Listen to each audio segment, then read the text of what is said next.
I want a poor hard-working husband, and the mechanic thought it was a joke until... Jack Miller wiped his oil-stained hands on an old rag when he heard the roar of an expensive engine approaching the garage. At 42, he had seen just about everything in that working-class neighborhood in the Bronx, New York City, but nothing prepared him for what was about to happen. The door of the silver Sterling-class luxury sedan opened, and out stepped a woman who looked like she had stepped out of a magazine page. She wore an impeccable white suit, high heels that gleamed in the sunlight, and carried a purse worth more than the most expensive car he had ever fixed. She walked elegantly toward the garage, her blonde hair swaying slightly in the afternoon breeze. "Good afternoon," she said, stopping at the garage entrance and looking directly at Jack. "I'm looking for a poor, hard-working husband." Jack stopped what he was doing and looked up at her, sure he had misheard. Beside him, Sam, the 17-year-old apprentice, dropped the wrench he was holding. "Come again, ma'am?" Jack asked, still in disbelief. "You heard me right," she replied with a firm and determined voice. "My name is Victoria Sterling, and I need a husband who is poor and works with his hands." Silence took over the garage. Mr. Arthur, the shop owner, who was fixing a radiator in the back, slowly approached, wiping his hands on an oily rag. The other mechanics stopped their work to pay attention to the surreal conversation unfolding. Jack let out a dry laugh. "You're kidding, right?" he said, shaking his head. "Is this some kind of TV prank?" Victoria did not smile. Her green eyes remained serious and determined.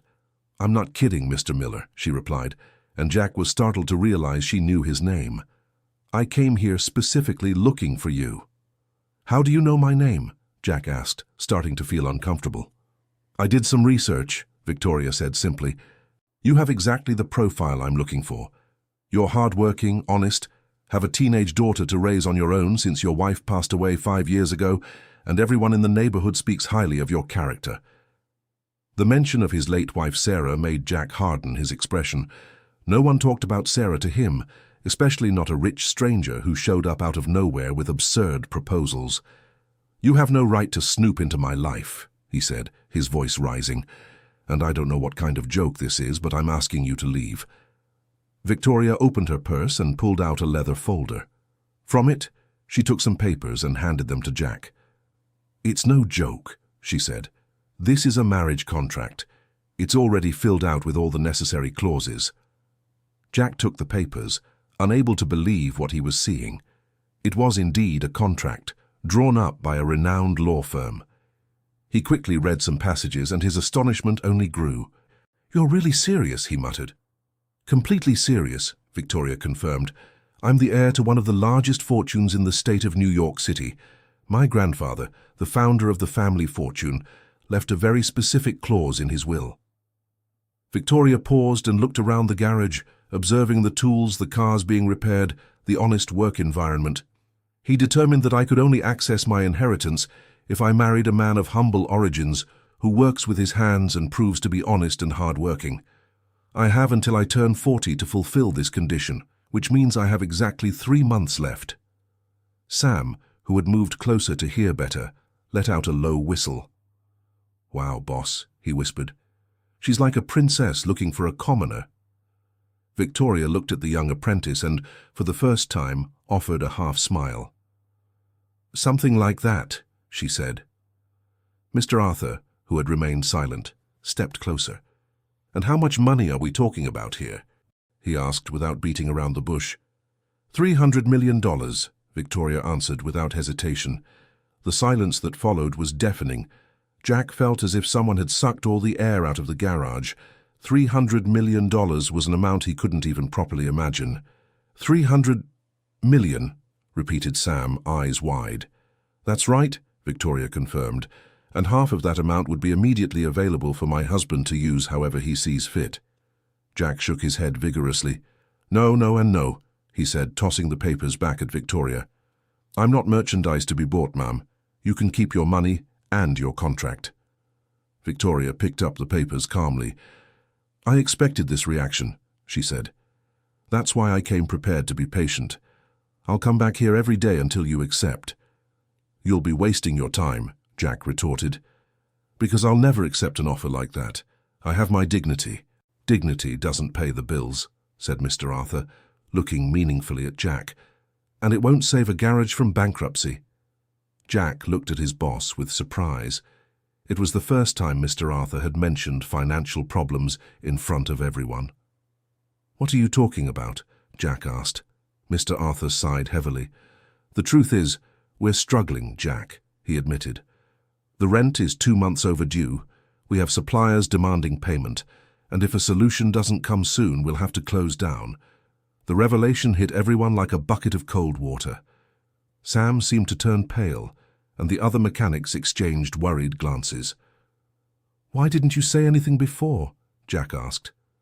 "I didn't want to worry you," Mr. Arthur replied. "I was hoping for a turnaround, but things only got worse." Victoria, who had watched the entire conversation in silence, spoke up. "I can help with that too," she said. "As part of the deal, I could pay off all the garage's debts and still leave working capital for modernization." Mr. Arthur looked at her with renewed interest. "Are you serious?" he asked. "Completely," Victoria replied. "All legal, all documented." Jack felt cornered. Suddenly it wasn't just about him, but about the jobs of all his co-workers, about the garage that had been his second home for the past 10 years. "I need to think," he said finally. "That's all I ask," Victoria replied. "I'll come back tomorrow at the same time." She turned to leave, but stopped at the door and looked over her shoulder. "Oh, and Mr. Miller," she said, "I hope you'll consider not just your own situation, but also the future of your daughter, Daisy. A smart girl like her deserves all the opportunities that money can provide." With those words, Victoria left the garage, leaving behind a group of stunned men and a deeply unsettled Jack, disturbed by the fact that she even knew his daughter's name. Dear listener, if you're enjoying the story, feel free to leave a like and especially subscribe to the channel. It really helps us beginners. Now continuing. That night, Jack got home later than usual. His house was simple but well kept, a 2-bedroom building in the oldest part of the Bronx. He had bought it with great sacrifice a few years before Sarah fell ill, and it was his greatest pride to have his own roof to offer his family. Daisy was at the kitchen table, doing her homework. At 17, she was a smart and determined girl who had inherited her father's dark eyes and her mother's strong personality. She worked part-time at a clothing store in the mall to help with household expenses and studied at night, dreaming of going to business school. "Dad, you're acting strange," she said, looking at Jack, who had sat down at the kitchen chair without even greeting her properly. "Did something happen at the shop?" Jack was silent for a moment, thinking about whether he should tell his daughter about the bizarre meeting that afternoon. He decided it wouldn't be fair to hide something that could affect their lives so drastically. "Daisy, do you believe in fairy tales?" he asked. The girl laughed. "Dad, what kind of question is that? I'm 17, not 7. "It's just that something so surreal happened today that I still can't believe it," said Jack, running his hands through his graying hair. He told the whole story to Daisy, from Victoria's arrival to the marriage proposal and the shop's financial troubles. The girl listened in silence, her eyes widening more and more as the story progressed. $300 million, she repeated when her father finished. "Dad, are you sure it wasn't a dream?" "Unfortunately, it wasn't," Jack replied. "And the worst part is, she said she knows you too." Daisy was visibly uncomfortable with that information. "How can she know me? I've never seen that woman in my life." "She said she did research on our family," Jack explained. "She knew about your mother, about you, about everything." "That's creepy, Dad," said Daisy, "like a privacy invasion." "Exactly what I thought," Jack agreed. "That's why I refused right away." Daisy was thoughtful for a moment. "But Dad," she said slowly, "even though it's strange, did you think about what this could mean for us? For your future? For mine?" Jack looked at his daughter in surprise. "Daisy, you're not suggesting I should accept, are you?" "I don't know," she admitted. "It's just, remember when Mom got sick and we didn't have money for the best treatment? Remember how many sleepless nights you spent wondering if you could have done more for her?" The mention of Sarah made Jack close his eyes tightly. It was a wound that hadn't fully healed yet. "Your mum passed because it was her destiny, Not because of a lack of money, he said in a hoarse voice. But if we'd had access to the best doctors, the best treatments, Daisy gently insisted, maybe she'd still be with us. Jack was silent, struggling with the emotions his daughter's words had stirred up. And besides, Daisy continued, think about Mr. Arthur, Sam, the other guys at the shop. They're like family to you, Dad. If the shop closes, what's going to happen to them? Daisy, I can't marry a woman I don't know just for money, Jack said. That's not right. But who said it has to be just for money? Asked Daisy. Maybe if you get to know her better, you'll find out she's a good person. And Dad, to be honest, it's been 5 years since Mom passed. You need someone in your life. Jack shook his head. Nobody's going to replace your mom, Daisy. I know that, Dad, she said, placing her hand over his. But Mom wouldn't want to see you alone forever. She always said she wanted you to be happy. Daisy's words echoed in Jack's mind all night. He barely slept, thinking about Victoria's bizarre proposal, the shop's problems, his daughter's uncertain future, and his own memories of Sarah. The next morning, he arrived at the shop earlier than usual. He found Mr. Arthur already there, poring over the accounts with a worried expression. Good morning, boss, Jack greeted him. Good morning, Jack, Mr. Arthur replied, sighing. I was trying to see if I could stretch the deadlines a bit more, but the situation is really ugly. How much time do we have? Jack asked. A month at most, admitted Mr. Arthur. After that, I'll have to let everyone go and shut the doors. The conversation was interrupted by the familiar sound of Victoria's silver Sterling-class luxury sedan parking in front of the shop. It was exactly noon, just as she had promised the day before. Victoria stepped out of the car wearing a different outfit, this time a navy blue suit, but just as elegant.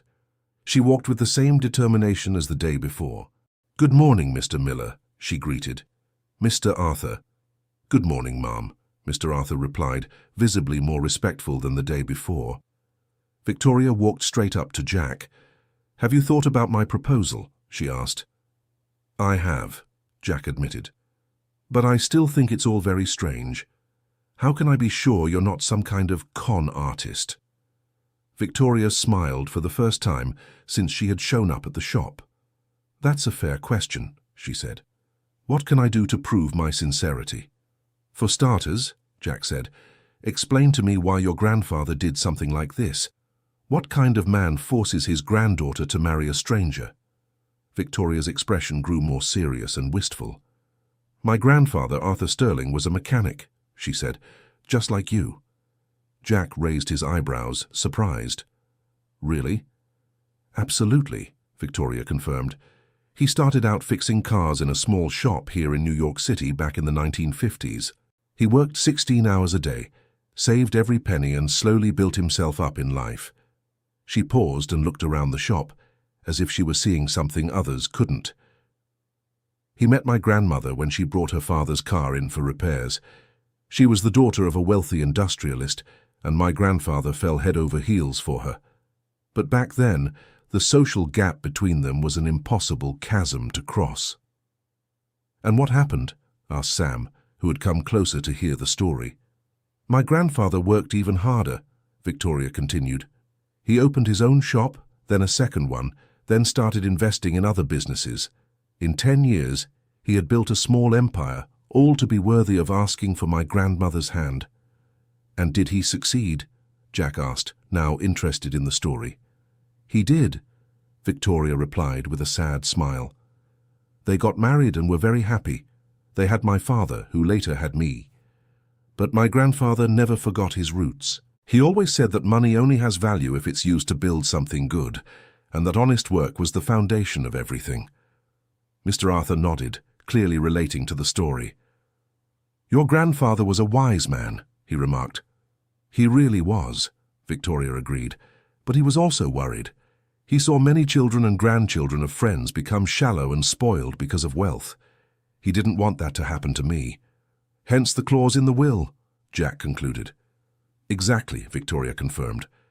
He wanted to make sure I married someone who knew the value of hard work, someone who would keep me grounded, someone who would love me for who I am, not for what I have. The explanation made sense to Jack, but something still bothered him. "And if you don't find anyone by the time you turn 40? "The inheritance goes to my cousins," Victoria answered, "who, by the way, are rooting for that to happen." "Why did you choose me specifically?" Jack asked. "There must be plenty of hard-working men out there." Victoria hesitated for a moment before replying, "Because by looking into your life, I discovered you're just like my grandfather," she finally said. "You work hard, you're honest, you sacrifice for your family, and you have the same values he had." Jack felt a mix of flattery and discomfort at Victoria's words. "You don't really know me," he said. "You only know what you found out from investigating." "Then give me a chance to get to know you better," Victoria asked. "Have dinner with me tonight. No commitments, no contracts. Just a conversation between two people." Jack looked at Mr. Arthur, who gave a discreet nod of encouragement. "All right," he finally said, "but somewhere simple. I don't like fancy restaurants." "Perfect," Victoria said. "I know a great place. Can I pick you up at 8? "I'd rather meet you there," Jack said. "No offense, but I'm still trying to make sense of all this." Victoria wrote down the restaurant's address on a piece of paper and handed it to Jack. "See you at 8 then," she said, and for the first time, her voice sounded almost shy. After Victoria left, the garage was in an uproar. All the mechanics wanted to know what Jack had decided, and opinions were divided. "Man, you're crazy if you don't go for it," said Frank, one of the older mechanics. $300 million. With that money, you could buy 10 garages. "But it's weird, isn't it?" chimed in Steve, another mechanic. "A rich woman showing up out of nowhere wanting to get married. Sounds like something out of a movie." "Weird or not, it's money," Frank insisted. "And look, she's pretty. I've seen worse marriages."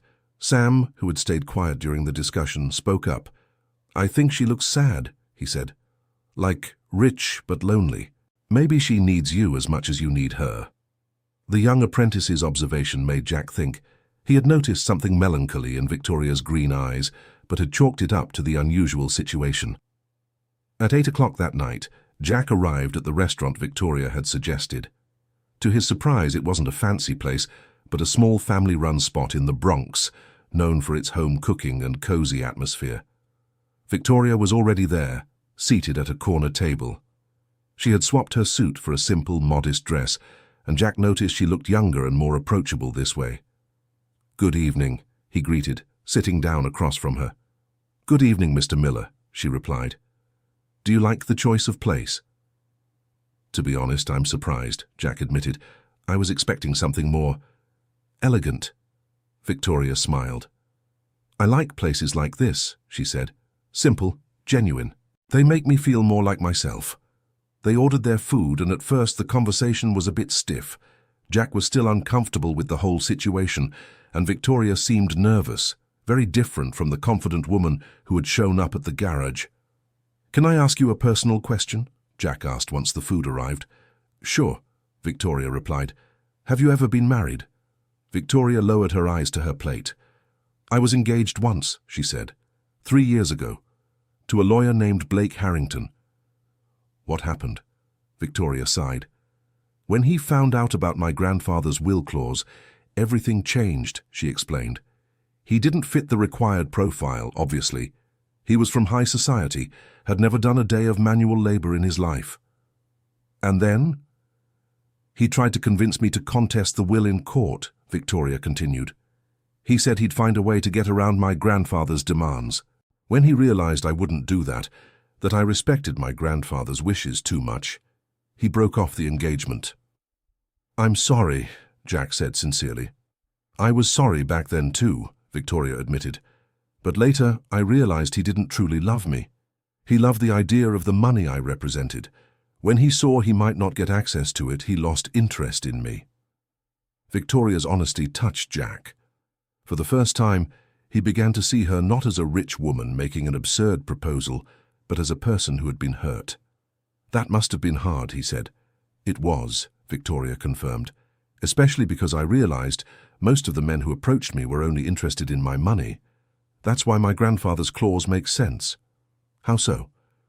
"A man who already has his own life, his own work, his own dignity," explained Victoria, "is less likely to be with me just for the money. He might not love me at first, but at least he's not using me.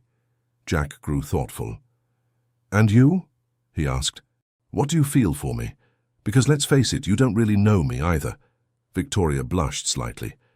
I admit that at first it was just a practical matter, she said, but after I started looking into your life, hearing people talk about you, I began to feel genuine admiration. Admiration for what? For the man you are, replied Victoria. For the devoted father, the honest worker, the loyal friend. Those are rare qualities these days. The conversation went on for another 2 hours.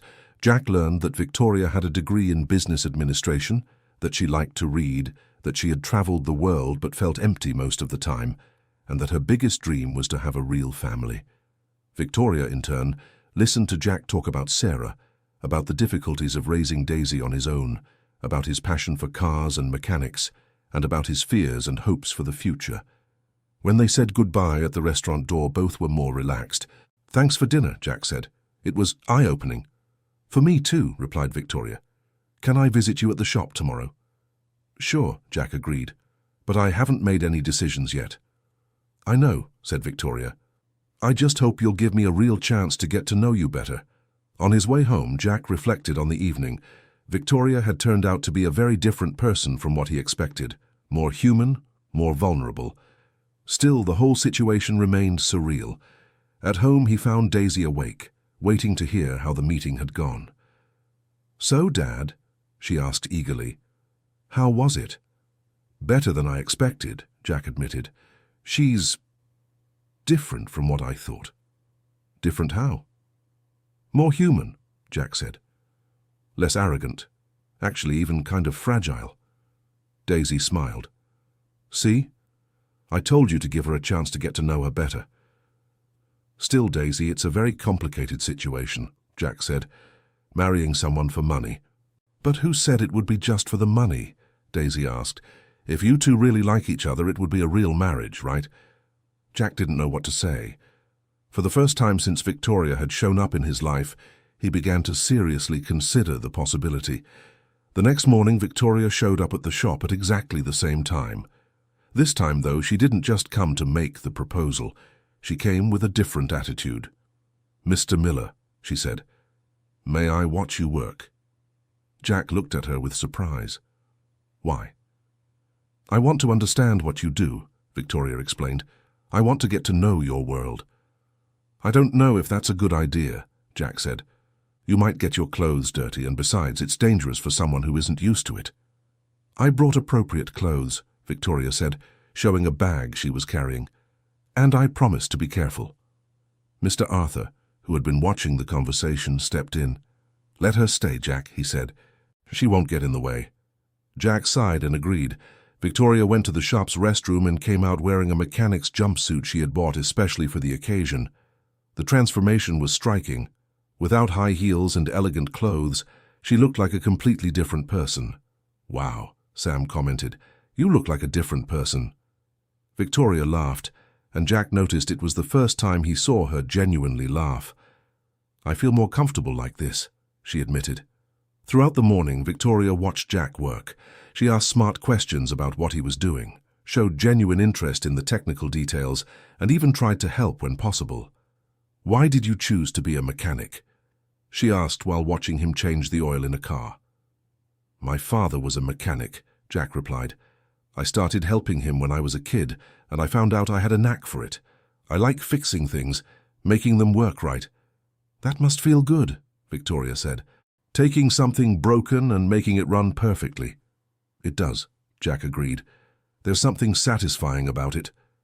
Victoria nodded thoughtfully.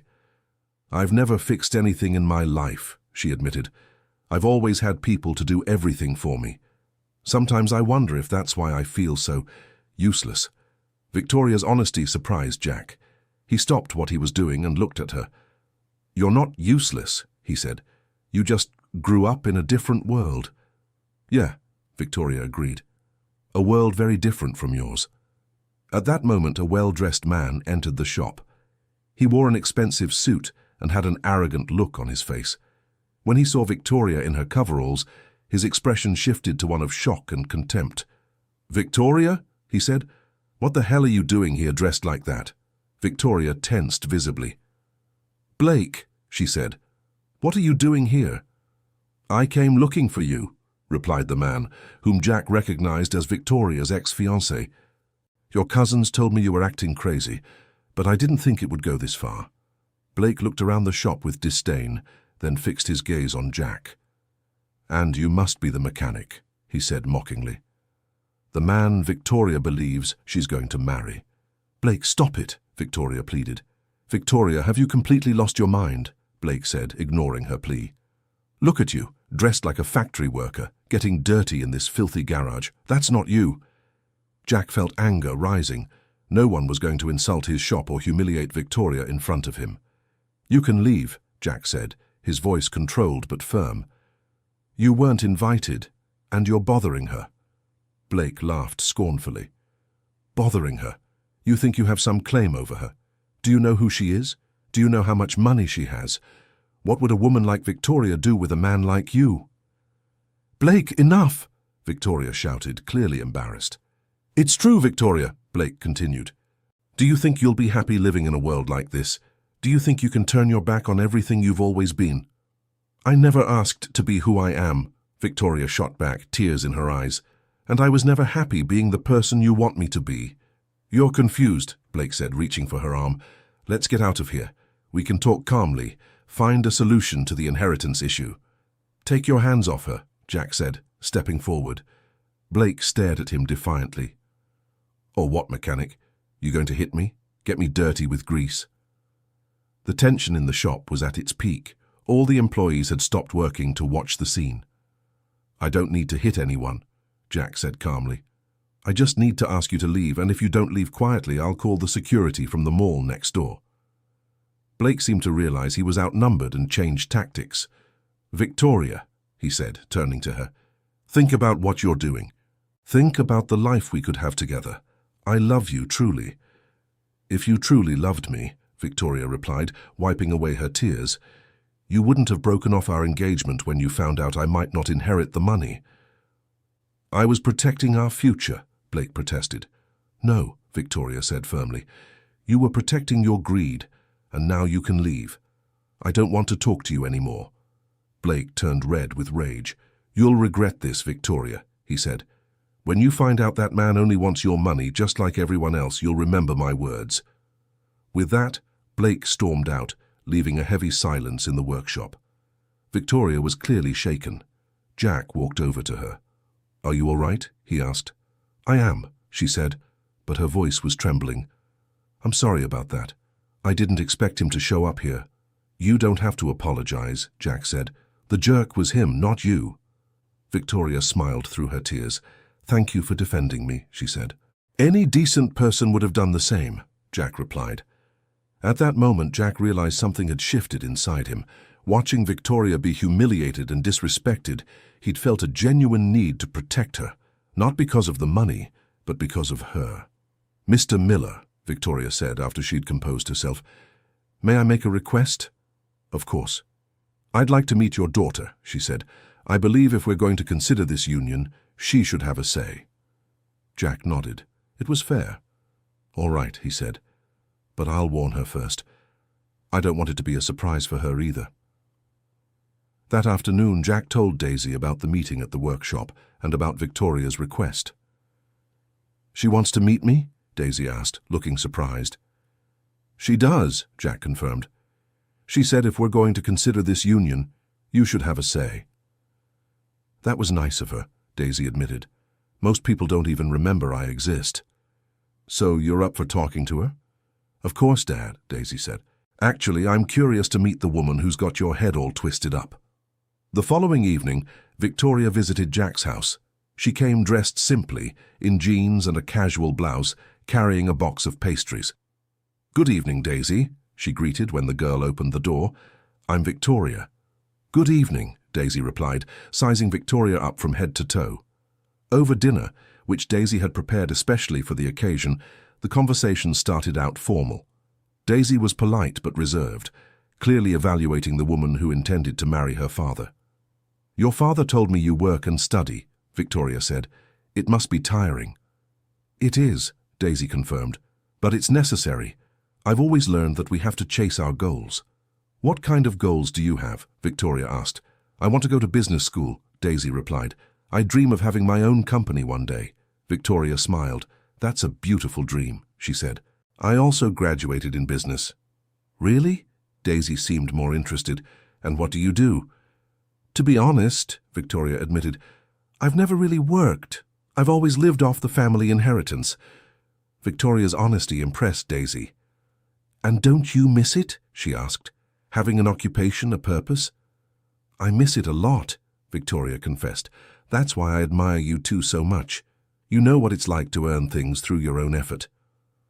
After dinner, while Jack was washing the dishes, Daisy and Victoria talked alone in the living room. Can I be direct? Daisy asked. Please, Victoria replied. Why my dad? Daisy asked. It's not arrogance, but he's a simple man, no higher education, no glamour. Why didn't you choose someone more sophisticated? Victoria thought for a moment before answering. Because your father is genuine, she said finally. He's honest, hardworking, a good father, a good friend. He's not interested in impressing me or pretending to be someone he's not. That's rare. And you? Daisy asked. What kind of person are you? Besides rich, I mean. Victoria laughed softly. I'm someone who's always had everything but was never truly happy, she replied.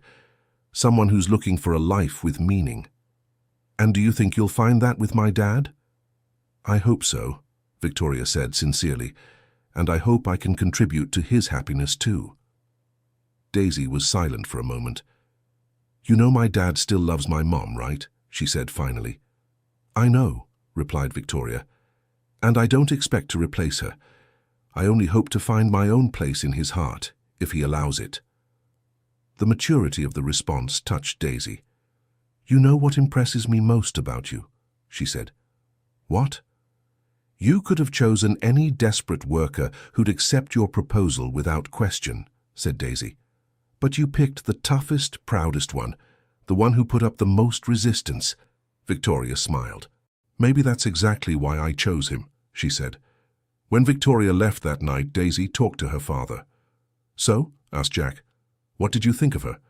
I liked her, admitted Daisy. She's different from what I imagined. More real, more human. Really? Yes, confirmed Daisy. And Dad, I think she genuinely likes you. It's not just about the will clause. How can you be sure?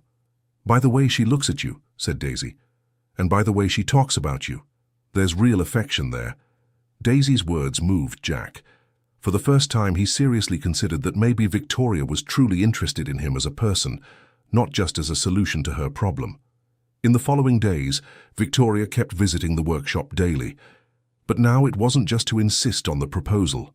It was to learn, to get to know Jack's world better, to fit into the environment. She started helping with simple tasks, always asking to learn. Sam was put in charge of teaching her the basics, and he had a lot of fun with the heiress's clumsy attempts.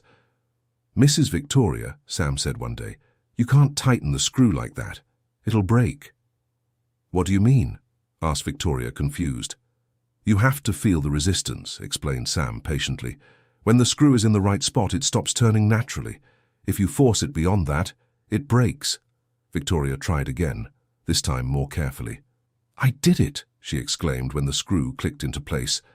Victoria's genuine joy at such a small achievement touched all the employees.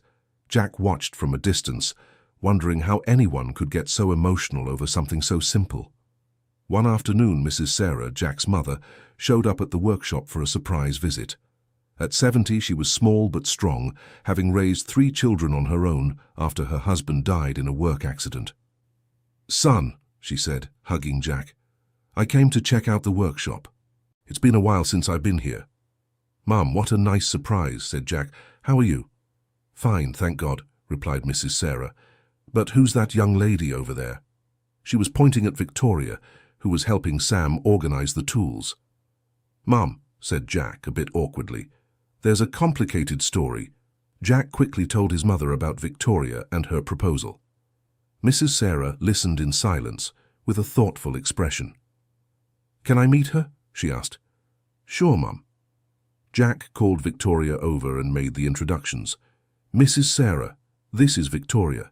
Victoria, this is my mother." "Pleasure to meet you, Mrs. Sarah," said Victoria, extending her hand. Mrs. Sarah looked Victoria up and down, with that typical motherly gaze evaluating a potential daughter-in-law. "So you're the rich girl who wants to marry my son," she said bluntly. Victoria blushed. "Yes, ma'am," she replied. "I know it seems strange." "It sure does," agreed Mrs. Sarah. "But let me ask you something, young lady. Why my son?" "Because he's a good man," replied Victoria simply. "There are plenty of good men out there," said Mrs. Sarah. "Why specifically him?" Victoria hesitated for a moment. "Because when I met him, I felt he was the kind of man my grandfather would want me to find," she finally said. "Someone honest, hard-working, with character. And the more I get to know him, the more certain I am that my grandfather was right." Mrs. Sarah nodded slowly. "And do you think you can make my son happy?" she asked. "I hope so," Victoria replied. "And I hope he can make me happy too." Mrs. Sarah murmured. "At least you're honest." After Victoria moved away to continue helping Sam, Mrs. Sarah pulled Jack aside. "Son," she said, "that girl likes you." "How can you be sure?" "Son, I've lived 70 years, said Mrs. Sarah. "I know when a woman is in love, and she is." "Mom, and another thing," Mrs. Sarah continued. "Sarah has been gone for 5 years now. You need to move on." "I know, Mom, but nothing," Mrs. Sarah interrupted. "Sarah was a wise woman. She wouldn't want to see you alone forever. And if a good woman has come along, one who can make you happy and still solve the family's financial problems, maybe it's a gift life is giving you." His mother's words echoed in Jack's mind. That night, he had a serious conversation with Daisy about the future. "Daisy," he said, "I need to know your honest opinion. What do you think I should do?" "Dad, can I be completely frank?" "Go ahead." "I think you've already decided," said Daisy. "You're just afraid to admit it." "What do you mean?" "Dad, you like her," Daisy said, smiling. "It's obvious to everyone except you." "Daisy, don't be ridiculous." "Dad, these past few days you've come home more cheerful than you've been in the last 5 years, Daisy observed. "You keep talking about her at dinner, telling funny things she did at the shop. You care about her." Jack fell silent, digesting his daughter's words. "And even if you didn't care," Daisy continued, "it would be a smart decision to accept. You always taught me that sometimes we have to make tough decisions for the family's sake." "But to marry without love, Daisy, who said it would be without love?" Daisy asked. "You already like her, Dad. Maybe you don't love her yet, but you like her, and love can grow." "And if it doesn't?" "Then at least you'll have a great companion and we'll have financial security," said Daisy pragmatically. "But I bet it will grow." The next day, Victoria arrived at the shop with news that changed everything. "Mr. Miller," she said, visibly agitated. "I need to speak with you. It's urgent." "What's wrong?" Jack asked, noticing her concern. "My cousin's got a court injunction," Victoria explained. "They're questioning my sanity and the validity of my grandfather's will." "How so?" "They argued that no mentally sound person would accept the will's conditions," said Victoria, "and they're using the fact that I've been frequenting an auto shop dressed like a worker as proof of my mental instability." Jack was stunned. "And what does that mean?" "It means I have to undergo a psychological evaluation," said Victoria. "And if I'm deemed mentally unstable, I lose my inheritance rights immediately." "And when is this evaluation?" "Next week," Victoria replied, visibly distressed. "Mr. Miller, I know I have no right to ask this, but would you marry me before the evaluation?" The question caught Jack off guard. "Victoria, that won't solve the problem," he said. "If they're questioning your sanity, marrying me will just give them more ammunition." "I know," said Victoria, starting to cry. I don't know what else to do. They're destroying everything my grandfather built." Seeing Victoria so desperate stirred something deep in Jack. Without a second thought, he hugged her. "Easy now," he said. "We'll find a way." How? Victoria asked between sobs. I don't know yet, Jack admitted. But I'm not going to let those vultures win without a fight. The hug lasted a few seconds, and when they pulled apart, both realized something had shifted between them. There was a new intimacy, a deeper connection. Mr. Miller, said Victoria, wiping her tears, may I make a confession? Of course. When I started all this, it really was just a practical matter, she admitted. But now I truly care about you. Victoria, let me finish, she asked. If I lose the inheritance, you won't be able to help me with your financial problems anymore, and even so, I'd like to keep coming here, to keep being part of your life. That means something to me. Jack was moved by Victoria's sincerity. It means something to me too, he admitted. More than I ever imagined. Dear listener, if you're enjoying the story, feel free to hit like and especially subscribe to the channel. It really helps us who are just starting out. Now, continuing. That afternoon, Jack called a meeting with all the shop employees to discuss the situation.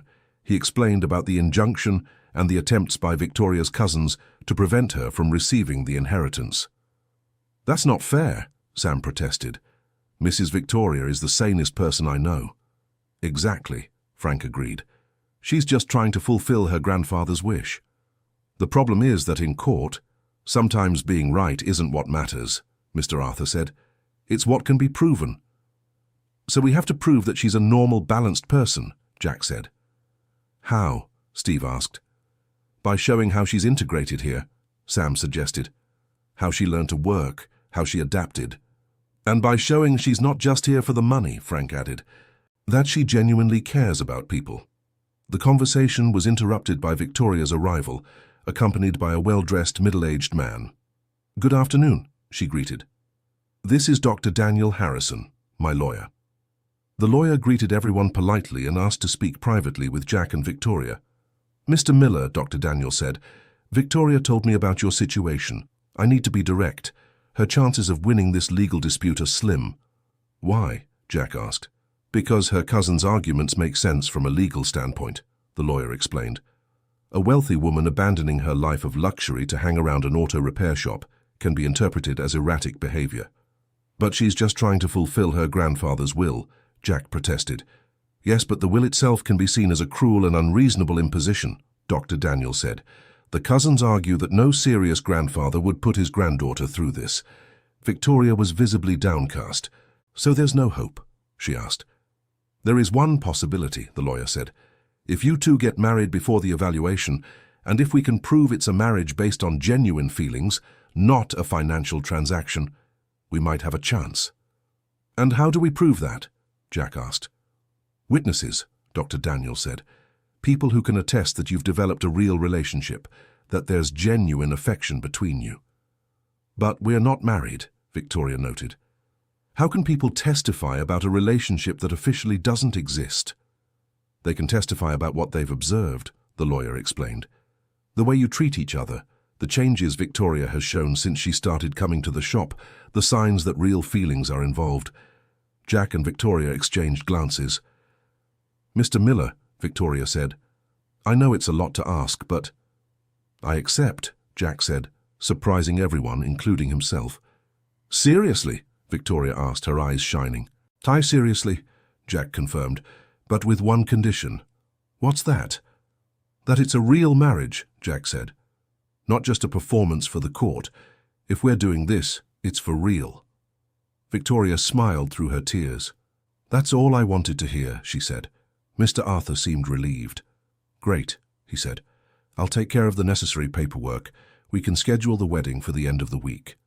No, said Victoria. I want it to be here in the workshop, with Jack's friends as witnesses. Victoria, this could be seen as another eccentricity, the lawyer warned. I don't care, she said. If I'm getting married, I want it to be in the place where I felt most like myself for the first time in my life. Jack smiled. Victoria's decision confirmed that she had truly changed, that her desire to be part of that world was genuine. Then it's settled, he said. We're getting married right here in the workshop. The news of the wedding spread quickly through the neighborhood.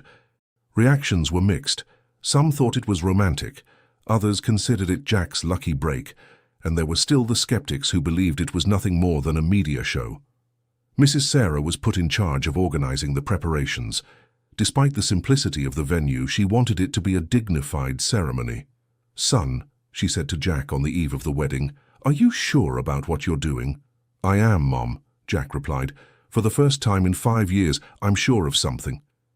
"Do you love her?" Jack hesitated for a moment. "I still don't know if it's love," he admitted, "but I really like her, and I believe love can grow." "And her? Does she love you?" "I think so," said Jack. "At least she acts like someone in love." "Then it's all good," said Mrs. Sarah. "Your mother gives you her blessing." On the morning of the wedding, the workshop was transformed. The tools were organized, the floor was scrubbed, and Mrs. Sarah brought flowers to decorate the space. It wasn't luxurious, but it had a special charm. Victoria arrived wearing a simple but elegant white dress. There was no veil or tiara, just a small bouquet of white roses. She was visibly nervous, but radiant. Jack wore his best suit, one he had bought for Carmen's funeral and rarely put on. He was nervous too, but determined. The justice of the peace was a simple man, used to conventional ceremonies, and was visibly surprised by the chosen location. But when he saw the sincerity in the couple's eyes, his expression softened.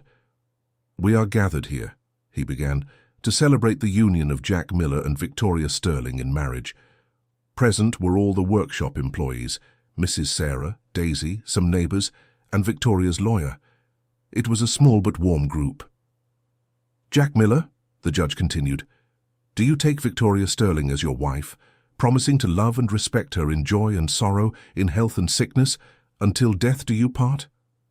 "I do," said Jack, looking into Victoria's eyes. "Victoria Sterling, do you take Jack Miller as your husband, promising to love and respect him in joy and sorrow, in health and sickness, until death do you part?" "I do," said Victoria, with a firm and emotional voice. "I now pronounce you husband and wife," said the judge. "You may kiss the bride." The kiss was soft and hesitant at first, but gradually grew more intense. When they parted, both were flushed and emotional. The guests applauded enthusiastically. Sam shouted, "Cheers!" and even Mr. Arthur, usually serious, was smiling. "Congratulations, sis-in-law," said Daisy, hugging Victoria. "Thank you for accepting me into the family," Victoria replied, moved. "Welcome to the Miller family," said Mrs. Sarah, also hugging her daughter-in-law. The improvised party at the workshop lasted until late afternoon. Victoria had hired a catering service that served simple but tasty food. There was music, laughter, and plenty of emotion. "Mrs. Victoria," said Sam, "you need to learn how to line dance now that you're a true New Yorker." "I would love to learn," replied Victoria, laughing. Jack invited her to dance, and although neither of them knew line dancing well, they had fun trying to follow the rhythm of the music. "Thank you," Victoria said into Jack's ear as they danced. "For what?" "For giving me a chance," she replied. "For accepting me into your life." "Thank you," said Jack, "for showing me I can still be happy." When the party ended and everyone left, Jack and Victoria were alone in the workshop. The reality of what they had done began to sink in. "Now what?" asked Victoria. "Now we're married," said Jack, "for better or for worse. Do you regret it?" "No," Jack answered without hesitation. "And you?" "Not at all," said Victoria. "For the first time in my life, I feel like I'm exactly where I should be." They kissed again, this time with more passion and certainty. The future was uncertain, but at that moment nothing else mattered. Victoria's psychological evaluation took place 3 days after the wedding. Mr. Arthur had carefully prepared a strategy, gathering witnesses who could attest to Victoria's mental sanity and normal behavior. Mrs. Sarah was one of the most effective witnesses. "Doctor," she said to the psychologist in charge of the evaluation, "I've known this girl for a short time, but I can guarantee she's a normal, well-balanced person. She's adapted to our family, learned to work in the workshop, and treats everyone with respect. I don't see anything crazy about her." Daisy also testified. "Victoria has integrated perfectly into our lives," she said. She's not someone who lives in a fantasy world. She's practical, smart, and caring. If she were crazy, she wouldn't be able to adapt so well to our world." Sam, despite his young age, was surprisingly eloquent. "Doctor, Mrs. Victoria taught me a lot in these months," he said. "Not about mechanics, but about treating people well. She was always polite, respectful, and eager to learn. A crazy person doesn't act like that." Jack himself was called to testify. "Doctor," he said, "my wife is the sanest person I know. She gave up a life of luxury to learn to work with her own hands. That's not insanity, it's courage. It's honoring her grandfather's memory." But Victoria's cousins also presented their witnesses. Blake, the ex-fiancé, was particularly cruel in his testimony. "Doctors," he said, "Victoria has always been emotionally unstable. This obsession with marrying a mechanic is just the peak of erratic behavior I've observed for years." One of Victoria's cousins, Edward Sterling, also testified against her. "My cousin Mr. Arthur, her grandfather, would never have made such a demand if he had been in perfect mental health when he wrote the will," he argued. And Victoria accepting these conditions only proves that she's not mentally well either. The psychological evaluation lasted 3 hours. Victoria answered questions about her life, her motivations, her feelings. The psychologist was an experienced professional, used to dealing with complex cases. "Mrs. Miller," said the psychologist, Victoria had legally changed her name, "can you explain why you decided to accept the conditions of your grandfather's will?" "Because I respect his wishes," Victoria replied. "My grandfather was a wise man who built everything we have through honest work. If he thought I needed to learn these lessons, it's because he knew what he was doing." "But didn't you find it unfair to have to marry a stranger?" "At first I did," Victoria admitted, "but after I met Jack I realized my grandfather was right. I needed to meet real people with real values." "And your feelings for your husband are genuine?" Victoria smiled. "Completely," she said. "I love Jack, not for what he can give me, but for who he is. He taught me to be a better person." The psychologist made some notes and continued. "And if you lost the entire inheritance tomorrow, would you still stay married to him?" "Without a doubt," Victoria replied immediately. "The money doesn't matter anymore. Jack and his family are all I need to be happy." The evaluation was concluded, but the results wouldn't be out for a week. Meanwhile, Jack and Victoria tried to build their married life. Victoria moved into Jack's house, sparking an interesting transformation in the home. She insisted on keeping the house's simplicity, but added some touches of comfort and beauty that made a difference. "I don't want to change anything drastically," she told Jack. "This house has your family's soul. I just want to add a few details." The first nights were awkward. Jack had given up the master bedroom for Victoria and slept on the living room sofa, but she insisted they share the room. "We're married," she said, "and if we're going to make this work, we have to be honest with each other." "Victoria, I need time," Jack admitted. "It's been 5 years since I've shared a bed with anyone." "I understand," she replied. "We can take it slow, but I want to be close to you." They found a middle ground. They shared the room, but Victoria respected Jack's space and time. Gradually, the intimacy between them grew naturally. One morning, Jack woke up before Victoria and watched her sleep. She looked so young and vulnerable like that, so different from the powerful woman who had shown up at the workshop months ago. "Good morning," Victoria said, opening her eyes and finding Jack looking at her. "Good morning," he replied, feeling slightly embarrassed for being caught watching her. "What were you thinking about?" she asked, stretching lazily. "About how our lives have changed," Jack admitted. "A few months ago, I was just a mechanic worried about bills at the end of the month. Now? Now I'm a man married to a woman who could be the heiress to one of the biggest fortunes in the state," Jack said. "It still feels surreal." Victoria propped herself up on her elbow and looked at him seriously. "Jack, can I ask you something?" "Of course." "No matter what happens with the inheritance, promise me you won't change with me," she asked. "That you'll keep treating me as Victoria, not as the rich heiress or the poor wife, depending on the outcome." "I promise," Jack said, touching her face. "You're my wife, Victoria. Rich or poor, it doesn't change anything." Victoria smiled and leaned in to kiss him. It was a different kiss from the previous ones, more intimate, more true. When they parted, both knew something important had changed between them. "I love you, Jack," Victoria said. "I love you too," he replied, and this time he was sure it was true.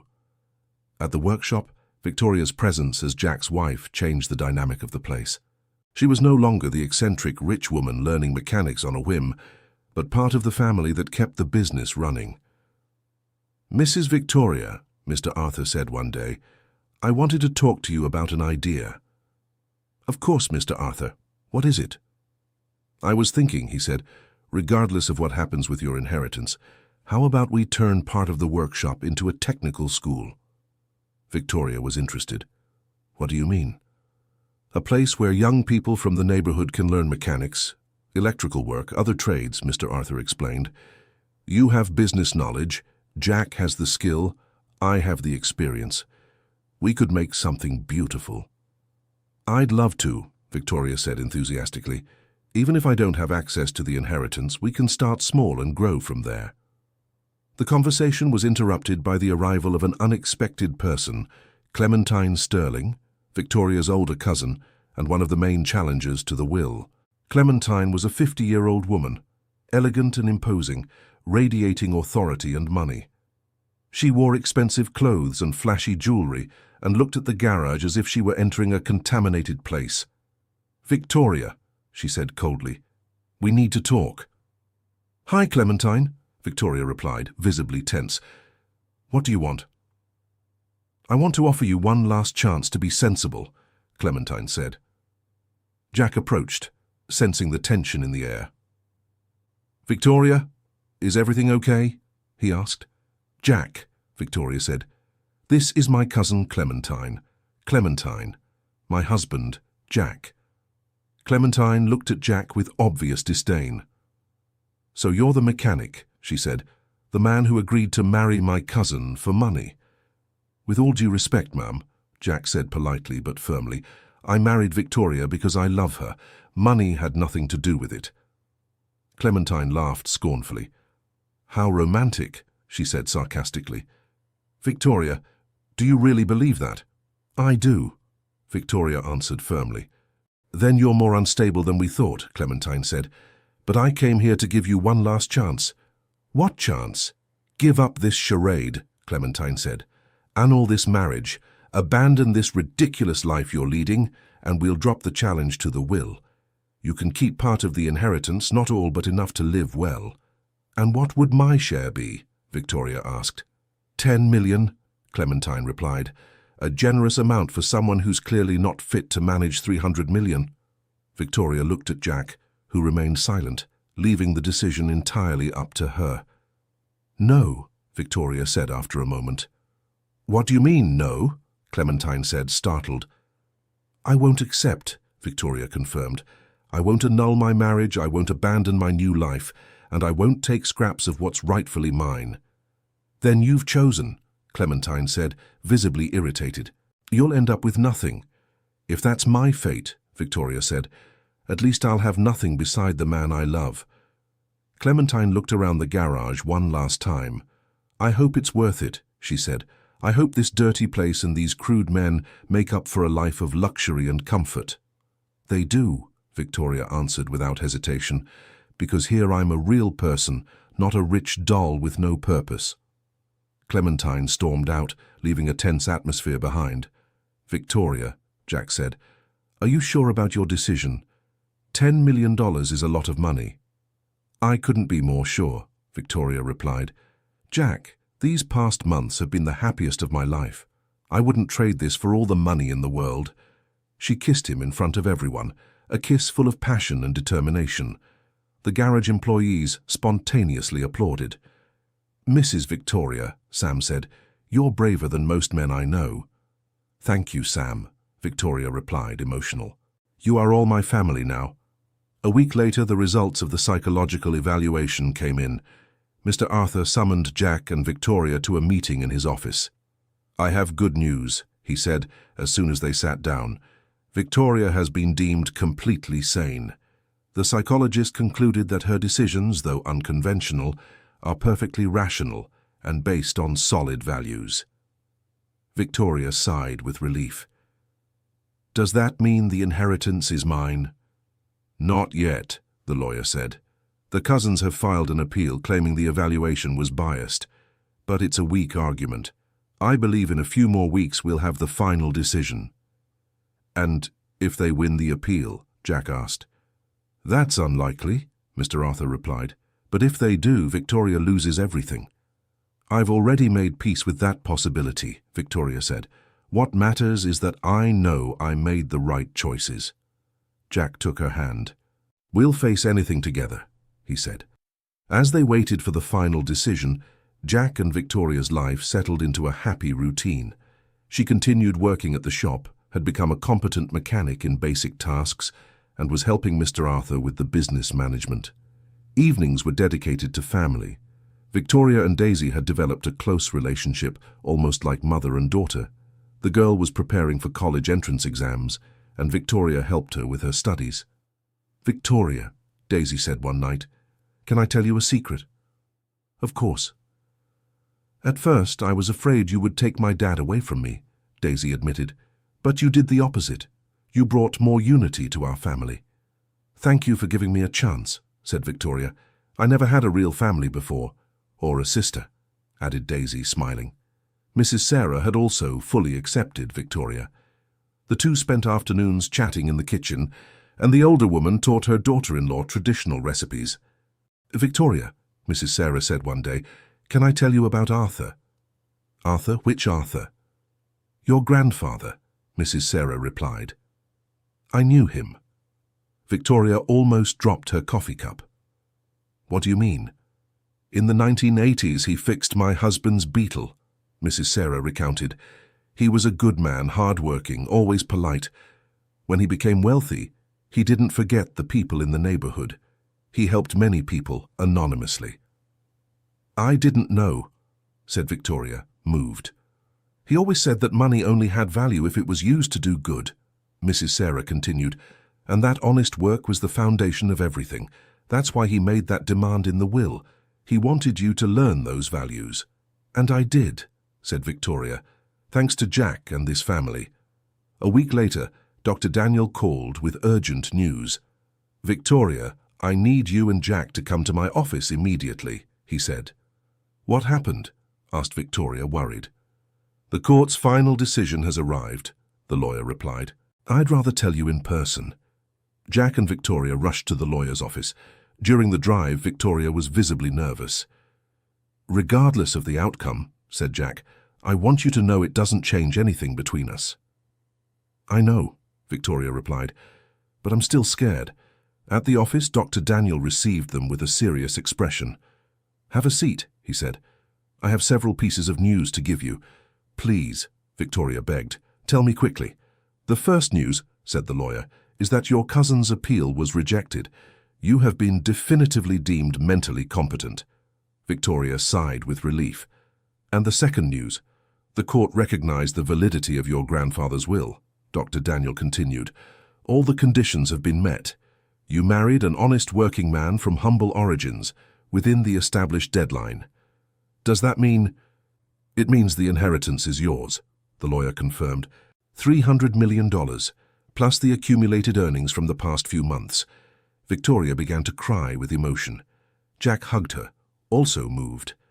But there's more, said Dr. Daniel. More? Asked Jack. Your grandfather left a letter to be delivered only if Victoria fulfilled all the conditions, the lawyer explained. Would you like to read it? Please, Victoria requested. Dr. Daniel opened a sealed envelope and began to read. My dear Victoria, if you are reading this letter, it means you had the courage to follow the path I set for you. I know it must have been difficult, and I apologize for that, but it was necessary. I grew up poor, working with my hands, and learned that people's true worth lies not in what they own, but in who they are. I saw many children and grandchildren of friends become hollow people because of easy wealth. I didn't want that to happen to you. I wanted you to know the value of honest work, to marry someone who loves you for who you are, not for the money you have. If you've made it this far, it's because you found that someone. Take good care of him, because men like that are rare, and use our fortune to do good, just as I always dreamed it would be used. There's one last condition I didn't mention in the official will. If 1 year after the wedding you're still happy and your love is true, there's a second inheritance waiting. My private collection of classic cars and the original workshop where I started my life. I hope you're happy, my dear granddaughter. You've always been my pride. With all my love, Grandpa Alberto. Victoria was sobbing when the lawyer finished reading. He knew, she said between tears. He knew this would work out. Seems like it, agreed Jack, also emotional. There's one more thing, said Mr. Arthur. Victoria's cousins are asking to talk to you. They want to apologize. They can wait, said Victoria. First, I want to go home and share the news with our family. The trip back to the Bronx was triumphant. Victoria insisted they go straight to the workshop to announce the news. When they arrived, they found all the employees anxious, waiting for an update. Everyone, said Victoria, her eyes still red from crying. We won. The place burst into celebration. Sam shouted with joy, Frank hugged Mr. Arthur, and everyone rushed to congratulate the couple. Mrs. Victoria, said Sam, does this mean you're really rich? It does, confirmed Victoria, but it also means we're all a family now. What do you mean? Asked Mr. Arthur. We're going to turn this place into what we've always dreamed of, explained Victoria. A modern workshop, a technical school, a training center for neighborhood youth. We're going to make a difference in people's lives. The party at the workshop lasted late into the night. Victoria called Daisy, who came running from school, and Mrs. Sarah, who arrived carrying a pie she had made especially for the occasion. Mom, said Jack to Mrs. Sarah, how did you know to make a pie? Mother's intuition, she replied, smiling. I knew everything would work out. That night at home, Jack and Victoria were finally able to be alone to process everything that had happened. $300 million, said Jack, shaking his head in disbelief. It's a lot of money, Victoria agreed. I don't regret anything, said Jack. Even if it hadn't worked out, I wouldn't regret it. Why? Because you changed my life, explained Jack. Not because of the money, but because you made me believe in love again. Victoria nestled in his arms. You changed mine too, she said. You taught me what it means to have a real family. And now? Asked Jack. What do we do with so much money? We use it to do good, replied Victoria. Like my grandfather wanted. Any specific ideas? Lots, said Victoria, excited. We can expand the workshop, create jobs, offer free courses, help underprivileged youth. We can make a real difference in people's lives. As long as it doesn't change who we are, said Jack. Never, promised Victoria. We'll keep living here, working at the workshop, being a normal family. The money is just a tool to do good. They kissed with the passion of two people who had been through a tough trial and come out victorious on the other side. Victoria, said Jack, now I can say with certainty, I love you completely. I love you too, she replied, and I love the life we've built together. Forever? Forever, promised Victoria. 6 months later, the Miller and Sterling workshop had become the largest professional training center in the region. He kept the original garage, but it had been expanded with classrooms, labs, and a modern administrative area. Sam had been promoted to supervisor of the young apprentices and was taking a technical course sponsored by Victoria. Mr. Arthur continued to run the garage, but now as a business partner. Daisy had passed her college entrance exams for business school with a full scholarship that Victoria had created for underprivileged youth. She still lived at home and helped with the family's social projects. Mrs. Sarah had become the official grandma to all the young people who frequented the center, offering advice and sometimes a plate of home-cooked food. Jack and Victoria had found the perfect balance between working at the garage and managing the social projects funded by the inheritance. Victoria had become a skilled mechanic, and Jack had learned about administration and management. You know what impresses me the most? Victoria said to Jack on a Sunday afternoon as they walked through the neighborhood. What? How people changed toward me, she said. At first they saw me as the eccentric rich lady. Now I'm just Victoria, Jack's wife, everyone's neighbor. That's because you changed, Jack observed. You became a real person. And you helped me with that transformation, Victoria said. You and your family. They stopped in front of a house where a family they had helped lived. The father had gotten a job at the training center, and the kids were studying at a private school funded by Victoria's scholarship program. "Mrs. Victoria, Mr. Jack!" shouted the mother of the family, waving from the window. "Hi, Mrs. Higgins," they replied, waving back. "This is what makes it all worth it," Victoria said. "Knowing we're making a difference in people's real lives." "Your grandfather would be proud," Jack said. "I think he would," Victoria agreed. "And you know what? I think my grandmother would be too. After all, she also married a mechanic." "That's true," Jack laughed. "History repeats itself. But in an even better way," Victoria said. "Because this time it was true love from the very beginning. When they got home, they found a surprise 1-year wedding anniversary party that Daisy and Mrs. Sarah had organized. Everyone was there, the garage employees, the neighbors, the young people from the project, even some of the families who had been helped by the social programs. "Surprise!" everyone shouted as the couple walked in. "Wow!" Victoria exclaimed, emotional. "You didn't have to—" "Of course we did," Daisy said. "You deserve every party in the world." The celebration was warm and joyful. There were heartfelt speeches, jokes about Jack and Victoria's first dates, and many displays of affection. "Everyone," Victoria said when it was her turn to speak, "a year ago I was a rich but empty woman. Today I'm a woman rich in love, in family, in purpose. And I owe that to all of you." "Especially to your husband," Sam shouted, prompting laughter. "Especially to my husband," Victoria agreed, looking at Jack with love, "who had the patience to teach me what really matters in life." Jack stepped closer to her. "And I owe you," he said to Victoria, "for teaching me that starting over is still possible, for giving me a new family, and for showing me that love can spring up in the most unexpected places." They kissed under the applause of everyone present. "And there's some news," Victoria said when the kiss ended. "What?" Daisy asked. "We're going to be 3, Victoria announced, putting her hand on her belly. The silence that followed lasted only a few seconds before it burst into shouts of joy. Mrs. Sarah was the first to hug Victoria, followed by Daisy and everyone else. "Really?" Jack asked, still in shock. "Really," Victoria confirmed. "I found out this morning." Jack Miller lifted her onto his lap and spun her around, both of them laughing with pure joy. "A baby," he murmured. "We're going to have a baby." "We are," Victoria Sterling confirmed. "Our family is going to grow." The party became even more lively with the news. Everyone wanted to touch Victoria's belly, give advice, suggest names for the baby. "Mrs. Sterling," Sam said, "if it's a boy, you've got to teach him to be a mechanic. And if it's a girl," Daisy added, "you've got to teach her to be independent and strong." "We'll teach everything," Victoria promised. "Mechanics, business, values, love for family. And most of all," Jack said, "we'll teach that the most important thing in life isn't what you have, but who you love and who loves you back." The party went on until late into the night. When everyone had left, the family was alone to savor the moment. "Dad," Daisy said, "are you happy?"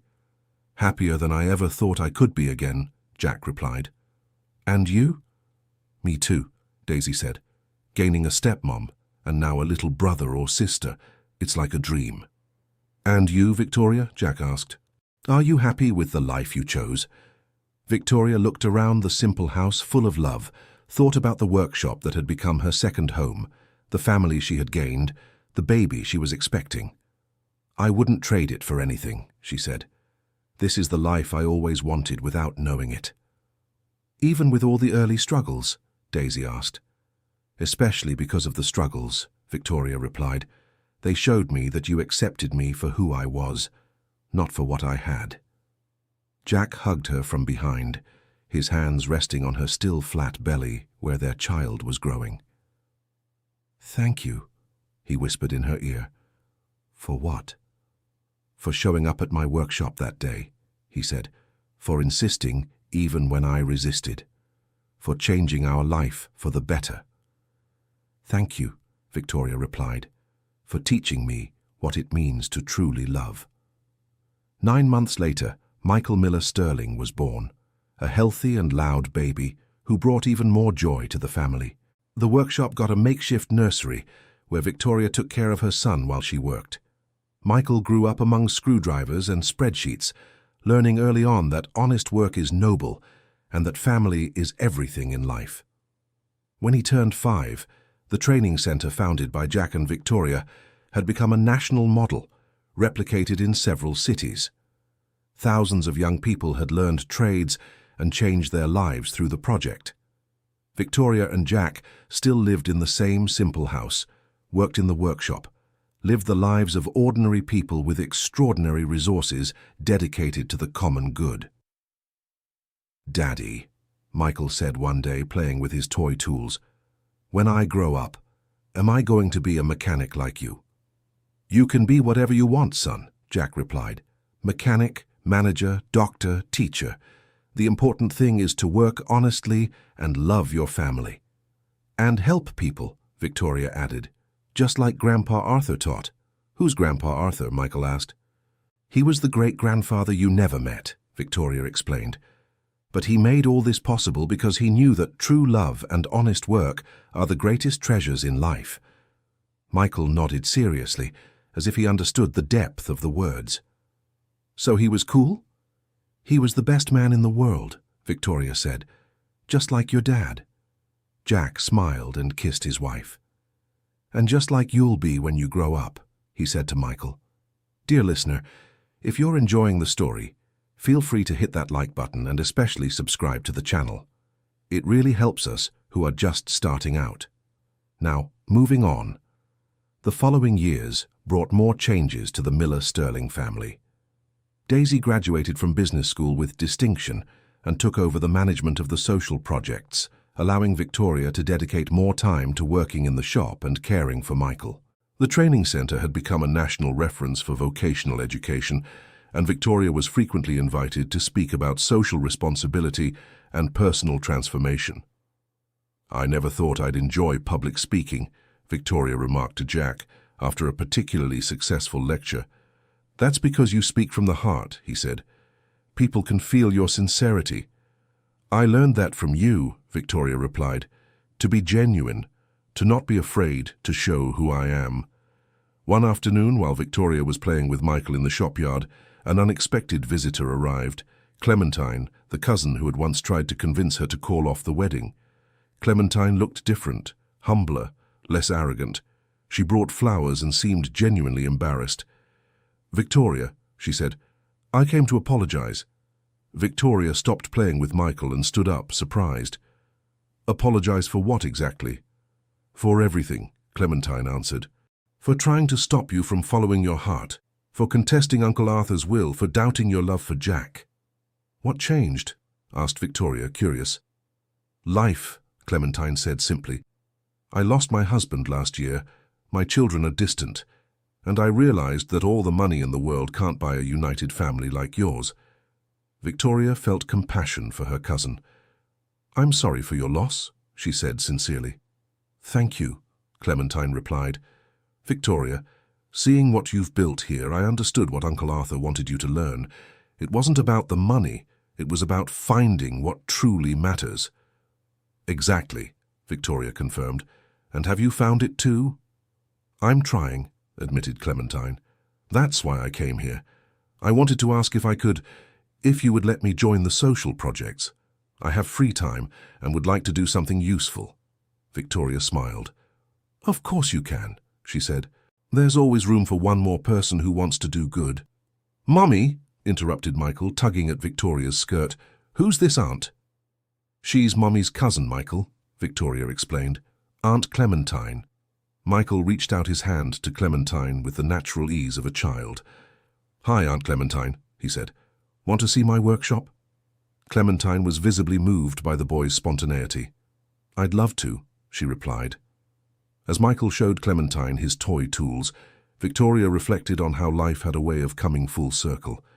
The cousin who had been her biggest opponent now wanted to be part of the family she had chosen. Jack arrived at that moment, covered in grease, and Victoria made the introductions. "Jack," said Clementine, "I know I have no right to ask this, but I'd like your forgiveness too." "There's nothing to forgive," Jack replied generously. You were protecting what you thought was best for Victoria. Now that you see she's happy, that's what matters. You two are better people than I imagined, admitted Clementine. We're just ordinary people trying to do our best, said Victoria. Clementine became a constant presence in the family's projects, and gradually she was accepted as part of the inner circle. Her experience in financial management was valuable for expanding the social programs. Michael grew up surrounded by love and solid values. By the time he was 8, he already knew how to change a tire and calculate the profit of a small business. He was a well-balanced child, treating with equal respect the billionaire who visited the projects and the street kid learning a trade at the center. "Dad," Michael said one day, "why don't some kids have a home?" The question caught Jack off guard. He and Victoria had decided to be honest with their son about the realities of the world, but always in an age-appropriate way. "Because sometimes things get tough for families, son," Jack explained. "That's why Mom and I work to help those people." "Can I help too?" "How do you mean?" "Can I give my toys to the kids who don't have any?" Michael asked. Victoria, who had overheard the conversation, came closer. "That's a beautiful idea, Michael," she said, "but how about we do something even better?" "What?" "How about we organize a drive to collect toys for all the needy kids in the area?" Victoria suggested. "You can be the junior ambassador." Michael's eyes sparkled with excitement. "Really? I can be the ambassador?" "Yes, you can," Jack confirmed. "But you'll have to work hard, organize everything properly." "I'll work," Michael promised. "Just like you." Michael's drive was a huge success. The boy appeared in newspapers and TV shows, speaking with a child's natural ease about the importance of helping others. The collection exceeded all expectations. "I'm so proud of you," Victoria told Michael on the night they delivered the toys. "Was it like when you and Dad met?" Michael asked. "How do you mean?" "You wanted to help Dad, and he wanted to help you," Michael explained with a child's simple logic. "Now, we help everyone." Jack and Victoria looked at each other, impressed by their son's wisdom. "Exactly like that," Jack confirmed. "When we help people, everyone becomes happier. And when everyone is happy, the world becomes a better place," Michael concluded. "Where did you learn that?" Victoria asked, laughing. "From you," Michael replied simply. That year, Victoria received a special invitation. The federal government wanted her to lead a national job training program based on the model they had developed. "It's an incredible opportunity," Daisy said during the family meeting to discuss the proposal. "We could impact millions of lives." "But it would mean spending a lot of time away from home," Victoria observed, "traveling across the whole country." "And do you want to accept?" Jack asked. Victoria hesitated. "Part of me really wants to," she admitted. "It would be a way to honor Grandpa Arthur's memory even more. But another part doesn't want to give up time with you." "Mom," Daisy said, "you always taught me that great opportunities require great sacrifices, and it wouldn't be forever." "What do you think, Jack?" Victoria asked. "I think you should accept," he answered without hesitation. "Really? Really," Jack confirmed. "It's the natural next step in our work. Besides, Michael and I can travel with you whenever possible." "Like an adventurous family," Michael exclaimed, excited by the idea. "But the workshop," Victoria worried. "The workshop will still be there," Jack assured her. "It's our base, our home, but now we have a chance to expand our impact."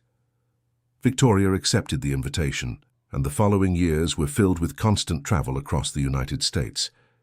The family developed a unique routine. Victoria led the implementation of programs in different cities. Jack helped with the technical aspects. Michael studied through distance learning and had unique experiences exploring the country.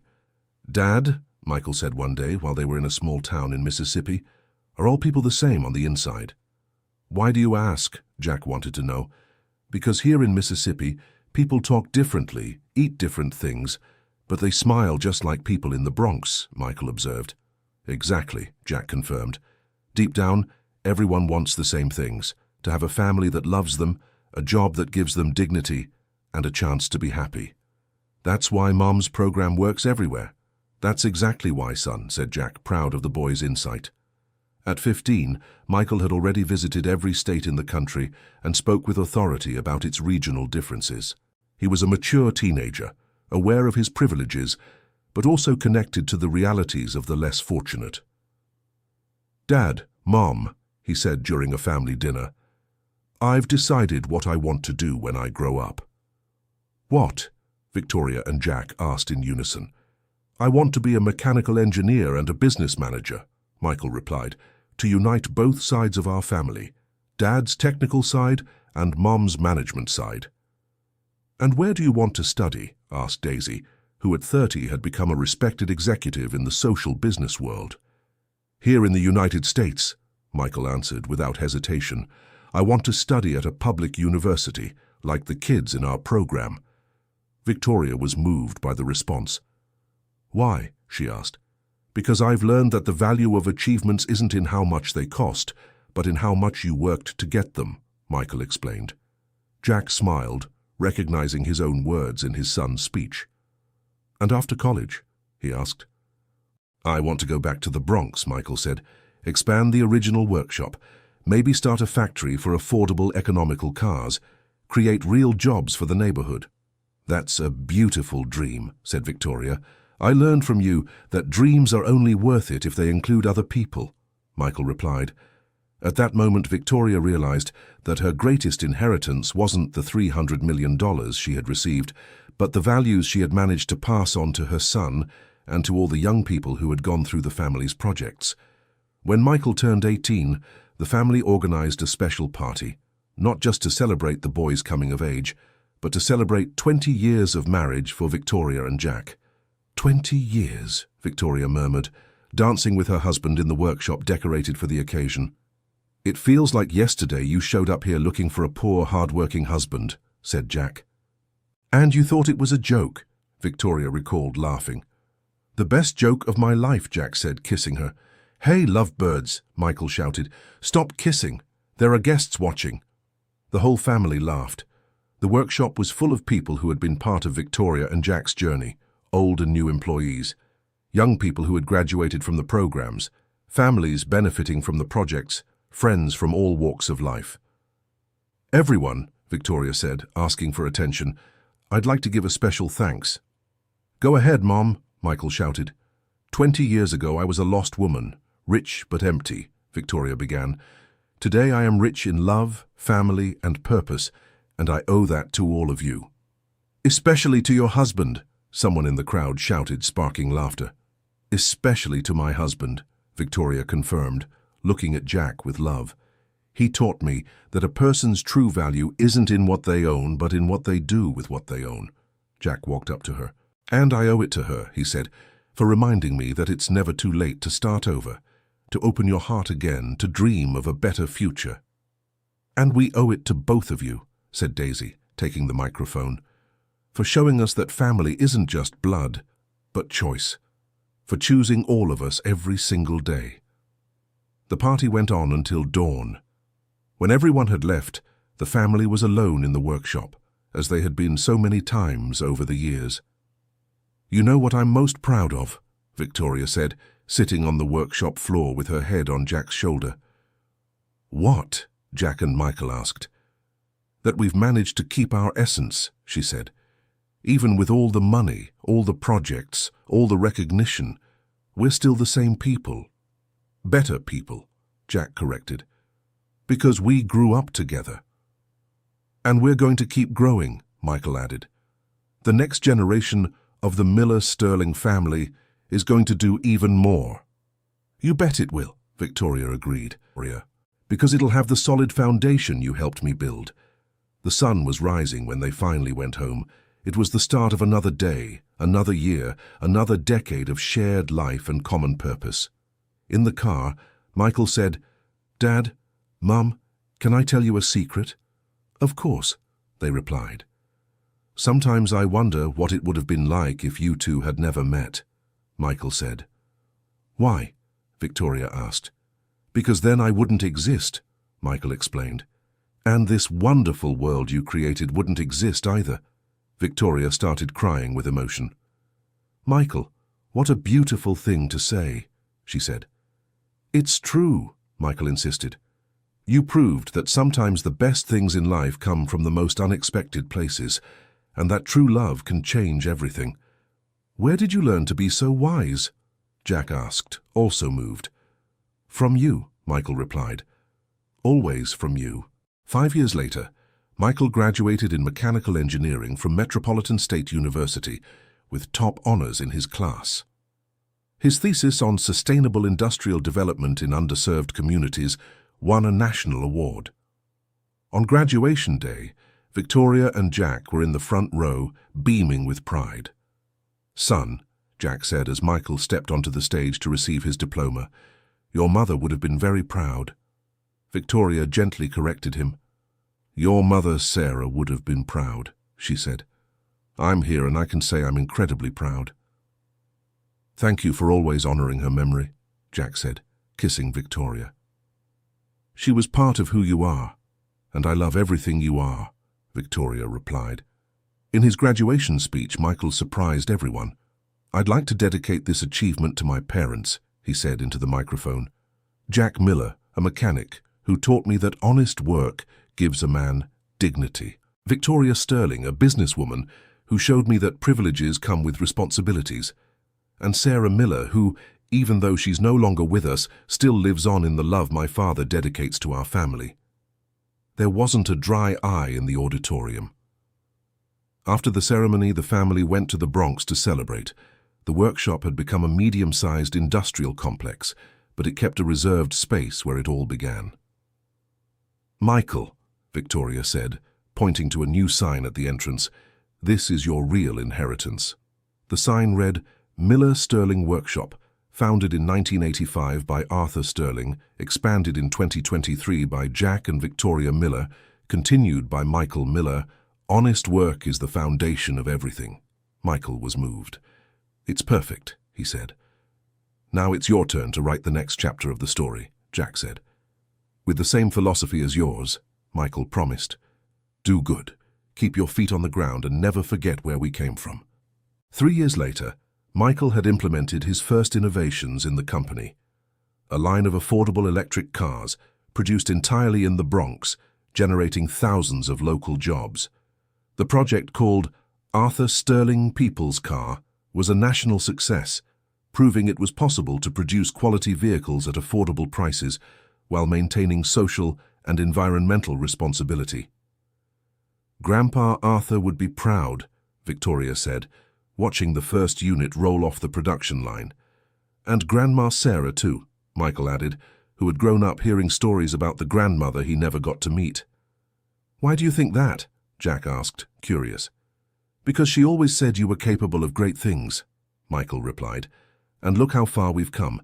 From a small workshop to a factory that's going to change the lives of thousands of families." Jack, at 62, still worked daily, but now more as a consultant and mentor than a laborer. Victoria, at 58, split her time between managing social projects and running the company. "You know what makes me happiest?" said Victoria one Sunday afternoon, watching Michael explain mechanics to a group of kids from the neighborhood. "What?" asked Jack. "That we managed to raise a man who combines technical skill, business sense, and a social heart," she said. "It's everything your grandfather Arthur and your mother Sarah dreamed was possible." "And everything you dreamed too," added Jack. "Everything we dreamed together," corrected Victoria, "because none of this would have been possible if I'd tried to do it alone." That night, in the privacy of their bedroom, Victoria made a request to Jack. "Honey, I want to renew our vows." "Why?" "Because when we got married, I was still learning to love you," explained Victoria. "Now, after all these years, I want to marry you, knowing exactly what it means to love someone completely." "And what does it mean?" asked Jack, moved. "It means I choose you every day," replied Victoria. "When I wake up, when I go to sleep, in happy times and hard ones. It means our story wasn't an accident or a convenience, but a conscious decision to build a life together." "I accept," said Jack, kissing her. "Let's renew our vows." "Where?" "At the shop," answered Jack without hesitation. Where it all began. The vow renewal ceremony took place on Victoria and Jack's 25th wedding anniversary. The original shop had been turned into a family museum, but for the special occasion it was decorated like the old days. 4 generations were present. Mrs. Sarah, then 95 but still sharp and active, Jack and Victoria, Daisy, who had gotten married and had 2 children, Michael, who was engaged to an environmental engineer he'd met at university, and hundreds of people who had been touched by the family's story over the years. 25 years ago, said the same judge who had officiated the original wedding, you got married out of necessity. Today, you marry by choice. And by love, added Victoria. By deep, mature love, tested by time and circumstance, confirmed the judge. The vows they had written were heartfelt. Jack, said Victoria, you taught me that true wealth is having someone to share life with. I promise to keep choosing you every day, to keep building dreams by your side, and to keep honoring the legacy we created together. Victoria, replied Jack, you showed me it's never too late to start over, to love again, to dream bigger. I promise to keep being the man you inspired me to be, the father our son needs and the partner you deserve. When they kissed, the shop erupted in applause. Michael shouted, cheers, exactly as Sam had done 25 years before. Now, said Victoria to everyone present, we want to announce our next adventure. What? Asked Michael, curious. We're going to set up an international foundation, explained Jack, to take the model we developed here to other countries in Latin America. And Michael will be the executive director, added Victoria, along with his future wife, Chloe. The audience applauded enthusiastically. It was the natural continuation of the story that had begun with an absurd proposal in a neighborhood shop. But, said Michael, asking for attention, the foundation is still here. The Bronx, this shop, this family. Because it was here that we learned that love and honest work can change the world. And we'll keep changing it, said Mrs. Sarah, who rarely spoke in public, but asked for the microphone. My dears, I've followed this story from the very beginning. I saw a rich lost woman transform into a wonderful wife and mother. I saw my son find happiness again. And I saw the birth of a family that proves true love can overcome any obstacle. The matriarch's words touched everyone deeply. And now, Mrs. Sarah continued, I'll watch the next generation carry on this legacy. Chloe, dear, welcome to the Crazy Miller family. Chloe, Michael's fiancée, was crying with emotion. Thank you for accepting me, she said. I promise to honor the values you've taught me.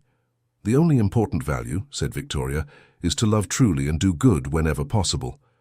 And never forget where we come from, added Jack. And always work with your own hands, Michael concluded. The party lasted until dawn, but when everyone left, the immediate family stayed behind in the workshop once more, as was tradition during important moments. Dad, said Michael, can I ask you a personal question? Of course. Have you ever regretted accepting Mum's proposal?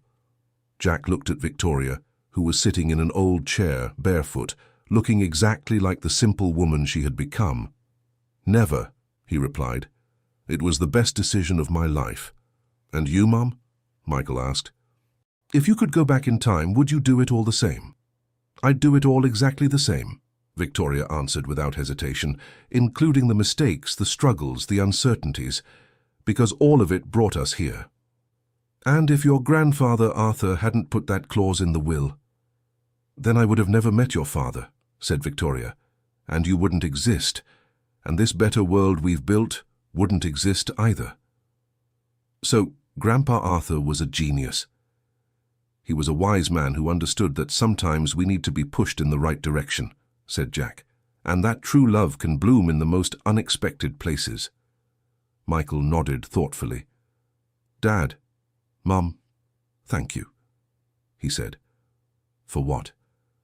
For showing me that it's possible to be rich without losing your soul, powerful without losing your humility, and successful without stepping on others, Michael explained. For teaching me that family is the only wealth that really matters. Victoria and Jack stood up and hugged their son, the 3 of them forming a circle of love and gratitude. This is our true inheritance, said Victoria. This love, these values, this family. And it will carry on for generations, Michael promised. Outside the workshop, the Bronx slept peacefully. It was a transformed neighborhood where thousands of families had found opportunities to grow and prosper.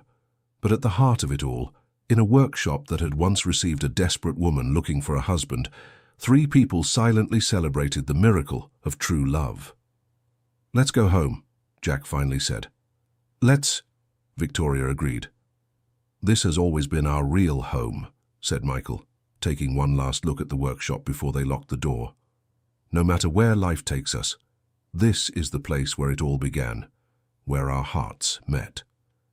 And where we'll always return," Victoria promised. "Always," Jack confirmed. And so, 25 years after that afternoon when Victoria Sterling had stepped out of a silver Sterling-class luxury sedan, looking for a poor, hard-working husband, the Miller family walked home under the starry sky of the Bronx, rich in everything that truly matters: love, family, purpose, and the certainty that they had used their lives to make the world a better place. Love had overcome all difficulties, surpassed all prejudices, and proven that sometimes life's greatest blessings come disguised as impossible situations. The end of the story. Now we want to know your opinion. What did you think of this story of love and transformation? Did Victoria make the right choice by following her heart and accepting the conditions of her grandfather's will? Was Jack brave to open his heart again after so much pain? Leave your comment letting us know what moved you most in this journey. Subscribe to the channel so you don't miss other emotional stories like this one, and leave your like if the story stirred your emotions. Your participation is essential for us to keep bringing narratives that celebrate the power of true love.